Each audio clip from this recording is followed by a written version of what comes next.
बालकों से लेकर के बड़े तक का ये संहार कर रहा है महामारी। कौन सी महामारी? ये हस्त मैथुन, ये हस्त क्रिया। इससे बढ़कर नाशकारी कोई रोग नहीं है। बहुत ध्यान देने योग्य बातें हैं। आज शर्माया जाता है बातें अपने बच्चों से पूछने में, या अपने शिष्यों को उपदेश देने का यही समय नहीं है। उपासना की नींव तो मजबूत होनी चाहिए, तब तो उपासना का मैल खड़ा है। रहे कैसी बातें कर, हम क्रियाएं कर रहे हो, तुम्हें शर्म नहीं आ रही, गंदे आचरणों में उतर रहे, शर्म नहीं आ रही, और उनका निवारण कैसे होना है इस बात के सुनने और बोलने में तुम्हें शर्म आ रही, कैसी मूर्खता छा रही। ये कराल काल के पंजे में फंसा करके जीवित रहने पर भी मुर्दे के समान कर देता है। ये बड़ा दुर्भाग्य हो रहा है कि आज हमारी समाज इससे पीड़ित होती चली जा रही है। हितधाम में सायंकाल के समय कुछ समय चर्चा होती थी, तो जो पुराने हैं उनको याद होगा, 70-75 वर्ष के उन्होंने माइक में कहा था कि पूर्व बचपन की अभ्यास आज तक नहीं छूट पा रही, मुझे बचा लो। बड़ा आश्चर्य हुआ था कि इतना समय जब इस ब्रह्मचर्य के विषय में चर्चा हुई, उन्होंने सुना, तो वो चूंकि कहीं न कहीं पवित्रता हृदय में थी, तो बोल पड़े माइक में खड़े होके कि इतनी आयु है पर मैं ऐसी गलती आज भी करता हूं, अब मुझे बचा लो। इस महारोग का आना सहज है, पर इससे पिंड छुड़ा लेना बहुत ही कठिन है। किसी डॉक्टर की ना किसी दवा की कोई सामर्थ्य नहीं इसको छुड़ा सके। बहुत गौर से सुनना, और प्रायः इसको बहुत हल्के में लेकर के अपने जीवन को नष्ट किया जा रहा है। ये सबसे बड़ी क्रूरता अपने साथ तुम कर रहे हो। यदि हस्त क्रिया के द्वारा अपनी जीवनी शक्ति को नष्ट कर रहे हो, आपकी नस नाड़ियों से जीवनी शक्ति निचुड़ रही है, ये तुम्हारा नाश कर देगी। इस क्रिया से जितनी हानि उठानी पड़ती है वो हम वर्णन नहीं कर सकते। ये अनिष्टकारी क्रिया खिलवाड़ में सीख जाते हैं बच्चे। एक 13 वर्ष का बच्चा, कुछ चिन्ह होते हैं जो पहले से गुरुजनों की कृपा साधन करने पर परिचय में आ जाते हैं कि ये स्त्री सहवास से वीरपात हुआ है या हस्त मैथुन से हुआ है। देखा, पहले तो मना किया नहीं, फिर जब और जोर दिया कि भाई इसमें तुम्हें लाभ मिल जाएगा अगर आप स्वीकार कर लो। हाँ, दिन में 3-3, 4-4 बार बच्चों का काम खिलवाड़, उनको खिलवाड़ लग रहा है। ऐसा लग रहा है कि बहुत अच्छा मार्ग मिल गया जिससे हम सुखी हो जाएंगे। दुर्दशा ये हो गई कि 13 और 14 वर्ष का बच्चा वो इतने बड़े रोग से ग्रसित हो गया कि लघु शंका करते ही जो महान शक्ति, उसका पतन। अब न भजन में रुचि, न किसी सेवा में रुचि, पागलों जैसी बात। तुमको समझाया जी, क्या स्मृति का लोप हो रहा है, कोई उत्साह नहीं, एक जीवन मृत तुल्य बच्चा है यार, बच्चा, जहां कहीं कोई गुंजाइश नहीं। जैसे अग्नि के ऊपर चला जाए तो कैसे चला जाएगा, एकदम पैर ऐसे ये अवस्था किशोर अवस्था है, ब्रह्मचर्य पूर्ण जीवन, एकदम उछलता हुआ जीवन, तेज। कैसा भी कोई हो, किशोर अवस्था बड़ी सुंदर अवस्था होती है, प्रकाश आता है, क्योंकि उस समय तक गलत संबंध। आज तो किशोर अवस्था प्रारंभ होने से ही ये दुर्दशा, मोबाइल, कुसंग, ये सब बहुत नष्ट कर रहा है। इसे खिलवाड़ समझा जाता है। और दुर्भाग्य की बात कि जो हमारे सलाहकार हैं वो उनको कहते हैं इससे रिलैक्स हो जाओगे। ओ, अंग्रेजी का शब्द है हाँ, कौन सा, जो भी स्टेशन हो फ्री स्टेशन, बोले उससे मुक्त हो जाओगे, होश में, होश में। ये उन महापुरुषों के वचन हैं जो ब्रह्माकार वृत्ति में स्थित है। जैसे किसी लकड़ी में घुन लग जाता है और वो खोखली हो जाती है, ऐसे ही शरीर जर्जर हो जाता है। बहुत बहुत सावधानी की जरूरत है। ये मतलब इस हस्त क्रिया के द्वारा आगे चल करके वो नितांत नपुंसकता को प्राप्त हो जाता है। नशों में ऐसा दौर्बल्य, ऐसी कमजोरी आ जाती है कि सहवास के लिए सोचा मात्र खत्म हो गया जी। सहवास की योग्यता खत्म हो जाती, गृहस्थ मार्ग में चलने लायक नहीं रहता, संतान उत्पन्न करने की सामर्थ्य नहीं रहती। बहुत सावधानी की जरूरत है। इसे खिलवाड़ मत समझो। किसी भी औषधि में, किसी भी डॉक्टर में कोई भी ऐसा उपाय नहीं है जो इसे छोड़ सके। आपकी स्वीकृति ही एकमात्र है, सत्संग ही एकमात्र है, भगवत चिंतन, भगवत कृपा ही एकमात्र उपाय है कि इस महान रोग से, और ये वायरल की तरफ फैल रहा है, जैसे कोरोना वायरल नहीं था ऐसे फैल रहा है। छोटे छोटे बच्चे जो अभी जानते भी नहीं, वो इतने से संस्कार पड़ रहा है, अच्छा लग रहा है। अब वो जीवन भर, अगर अभी तो नहीं, अभी सुधर जाए, नहीं जीवन भर नहीं रोक सकता, नहीं रोक सकता। या तो सदगुरु कृपा हो जाए और बहुत शासन हो और वो स्वयं उस शासन को स्वीकार करे तो निकल सकता है, नहीं बड़े बड़े इस महामारी से नहीं निपट सकते। इसके लिए कोई इंजेक्शन नहीं तैयार हुआ अभी तक कि आप जाओ रोग खत्म। ये स्वयं स्वीकृति में बैठा हुआ महामारी है और ये वायरल की तरफ फैल रहा है। नवीन पीढ़ी का सर्वनाश।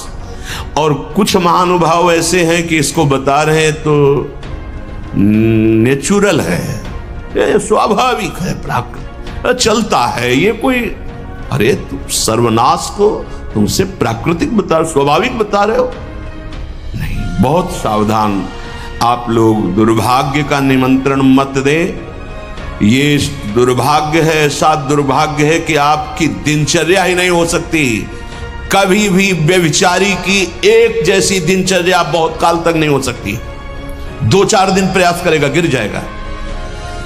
ब्रह्मचर्य कभी भी दिनचर्या में फर्क नहीं पड़ने देगा, चाहे जैसी स्थिति हो। चाहे शरीर नहीं उठ पा रहा तो उसका चिंतन भागवतिक होने लगेगा।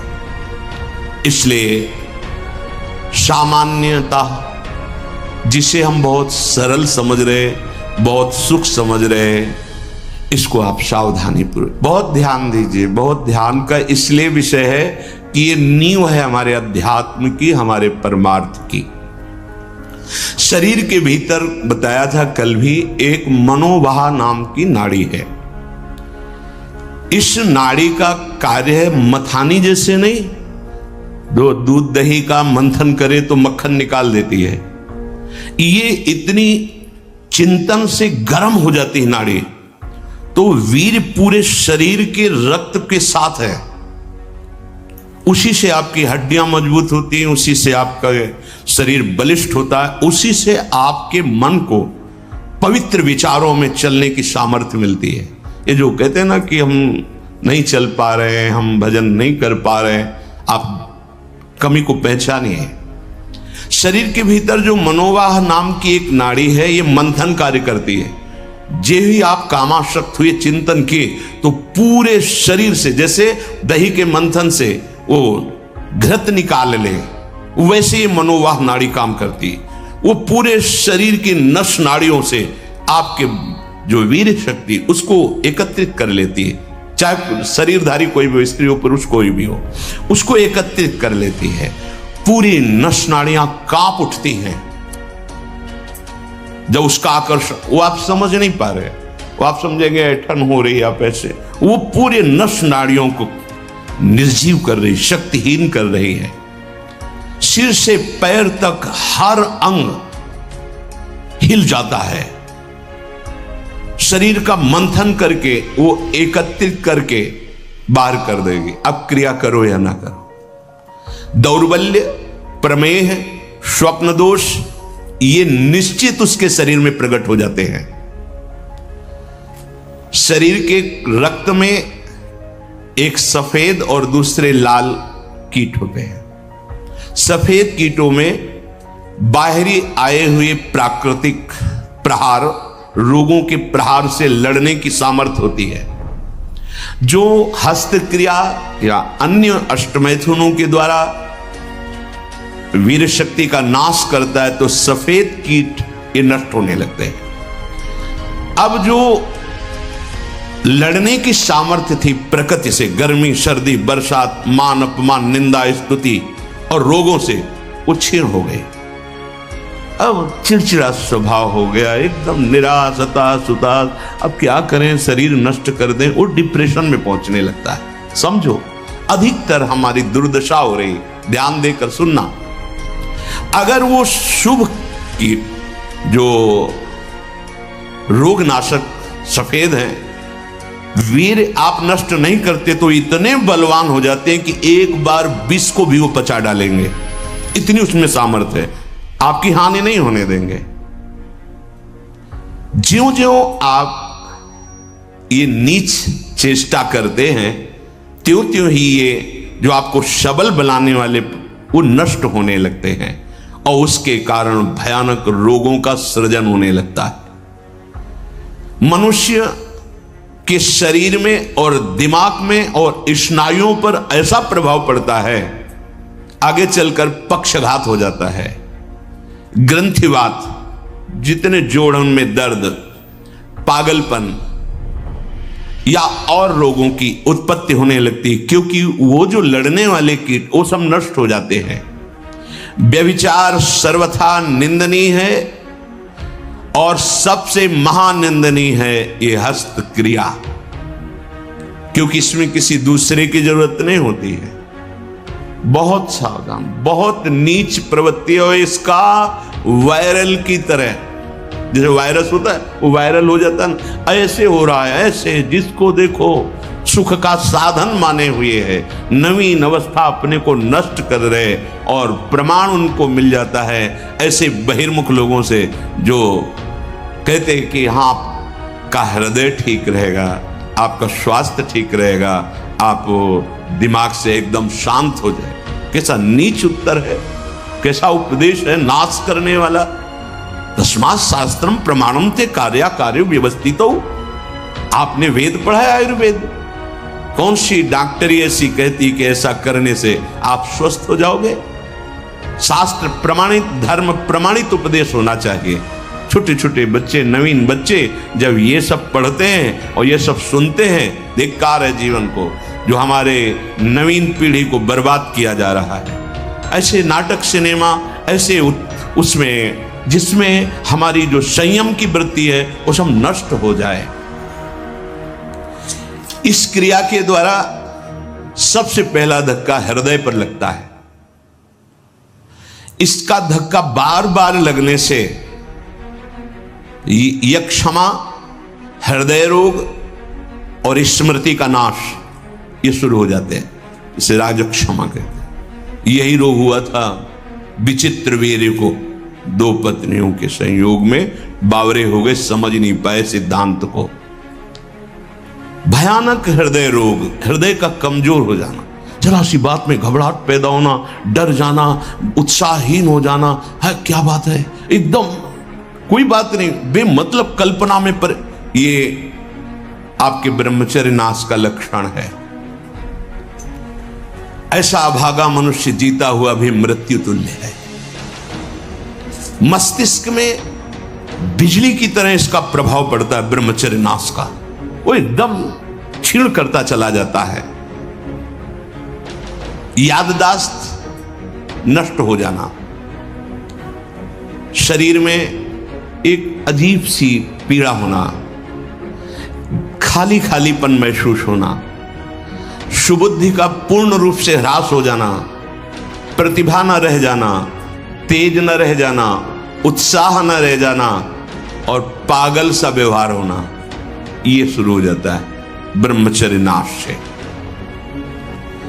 मस्तिष्क कमजोर होते ही आंखों की ज्योति लड़खड़ा जाती है।